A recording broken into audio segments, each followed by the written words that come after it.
Hello everybody, welcome to another episode of What's Happening in Brazil. We will begin the show by keeping you up to date with the latest news from the country. This week, Brazil surpassed the 5 million COVID-19 cases mark. Around 150,000 people have died due to the illness, and there are currently approximately 500,000 active cases being monitored. These figures are accompanied by the worst rates of social isolation since the start of the pandemic. According to InLoco, a geolocation platform, only 33 to 44% of people are socially distancing. The rate of infection continues to be at least 5 times higher than what was registered up until June. This history has placed Brazil in the top 3 worldwide when it comes to the total number of cases. If added to the United States and China, in total, the countries have more than half of all infections in the world. The country is second in the world when it comes to deaths and 6th on the planet when it comes to deaths per 100,000 citizens. With only 3% of the world's population, Brazil has around 14% of all the people affected by COVID-19 throughout the globe.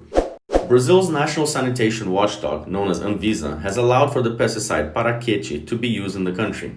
Considered highly toxic to the neurological system, the substance is one of the most harmful to the human health and has been linked to Parkinson's disease and genetic mutations in multiple studies. Suspension of the use of the agrotoxin started in 2017 and was banned until September 22nd of this year, when Anvisa's decision reversed the prohibition. The measure came after complaints from producers who had already bought stockpiles of the poison to be used in their 2020-2021 crops. In effect, a ban remains on the production, import, or sale of the substance, but it may be used until August of next year. According to research done by the Repórter Brasil portal in association with the Agência Pública news outlet, shows that the herbicide is responsible for the death of 214 Brazilians over the course of this past decade. Out of this total, 92% of the deaths were suicides. According to experts, the substances are way too toxic to be used and not as important as the agricultural elites claim. Brazil is the country with the largest number of black people outside of Africa. 56% of the population calls themselves black. That means that out of the 200 million Brazilians, 108 million are African descendants. However, in Brazilian politics, this population is underrepresented. In November, the country will hold municipal elections, and never before seen information gathered by Brasil de Fato shed light on how far we still need to go in order to achieve equality in politics. With the arrival of municipal elections, structural racism in Brazil becomes evident in numbers. On November 15th, 307 candidates will run for the mayor's office of Brazil's 26 state capitals.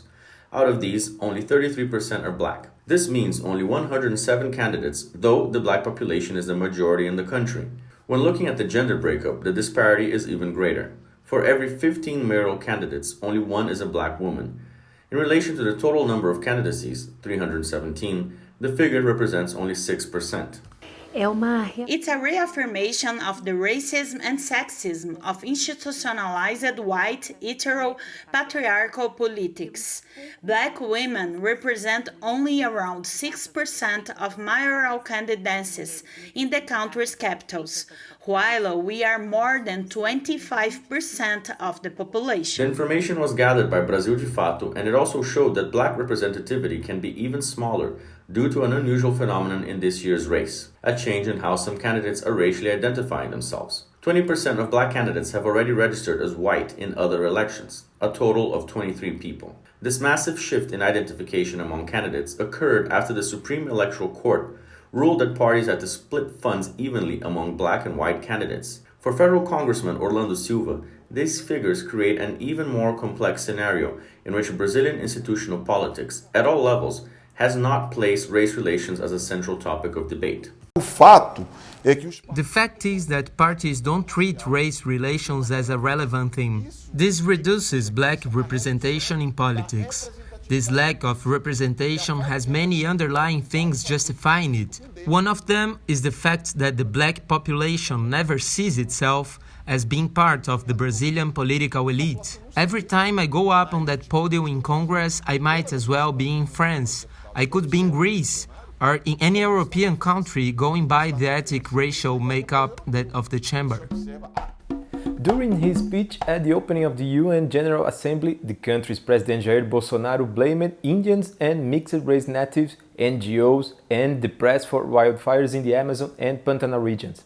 However, contrary to the president's affirmation, more than 2,000 brigades comprised of indigenous people are fighting these illegal fires that are destroying Brazil's ecosystems. In today's Culture Talk, we will introduce you to the efforts and struggle of this population that hopes to save the environment, their roots, and their own lives. While wildfires within the Pantanal ecosystem, located in the country's westernmost parts, have increased 220% and already affected indigenous lands, President Jair Bolsonaro's speech to the UN blamed the natives themselves for the destruction. The fires are occurring practically in the same places, in the eastern part of the forest, where mixed-race natives and other Indians set fire to their plantations while trying to survive in areas that had previously been cleared. The accusations made by the president have no proof and are clearly contradictory, seeing as there are more than 2,000 indigenous people on the front lines fighting the fires that are destroying Brazil's ecosystems. His discourse at the UN only shows us his total lack of knowledge about environmental and indigenous issues. It is sad for us to hear this, but we will not give up. We will show everyone that we are not the ones setting these fires. We are not the ones destroying that which is our own. The people setting fires in our lands are illegal loggers, land grabbers, and illegal miners. These illegal fires come from those areas into ours. We will stay firm with our brigades and vigilant of our lands. These brigades have been fundamental in combating the wildfires in Brazil, but are also putting those who guard the forest's lives at risk. Recently, 5 indigenous people were hospitalized with burns on the soles of their feet due to underground fires, as well as smoke inhalation. Native community member Walter Katami from the Lancrari village in the state of Tocantins is one of the volunteers battling these illegal blazes. We face the danger of the fire burning our faces, our arms, from dead wood that can fall on us, from animals like snakes or jaguars that can attack us. Despite all that, we stay firm in our fight for the good of the environment, putting an end to illegal fires that are set inside indigenous lands. It's time to get to know some more Brazilian flavors. It's time for Brazilianism. Olá! I'm Luana and I'll be sharing with you a spring salad recipe in which there will be greens, fruits and flowers. I'm here with my sister Barbara who will help me out. Hi there! We're gonna be making you a delicious salad today, very colorful and refreshing. In this recipe, I will be using lettuce leaves, papaya, pineapple and flowers. I'll also show how to make a sauce to go with the salad. I'll start by making the sauce. I'm gonna mix mango pulp, a squeezed mango. I only had mangoes, but it can guava or whatever you want. A pinch of salt. I would be molasses, but it can be sugar or raw sugar also.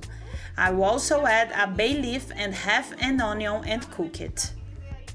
While Luana is there making the sauce, I will help out by placing some flowers on it. I'm gonna take white jasmine and decorate the salad with it, so it becomes really colorful.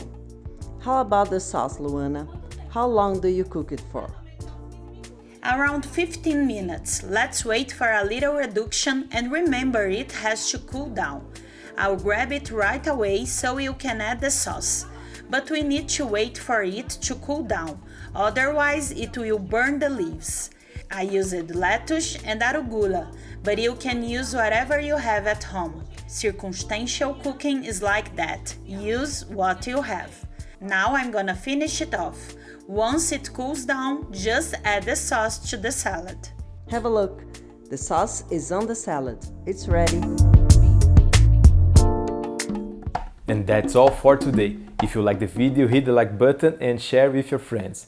Also, don't forget to subscribe in order to stay up to date with our content. See you later.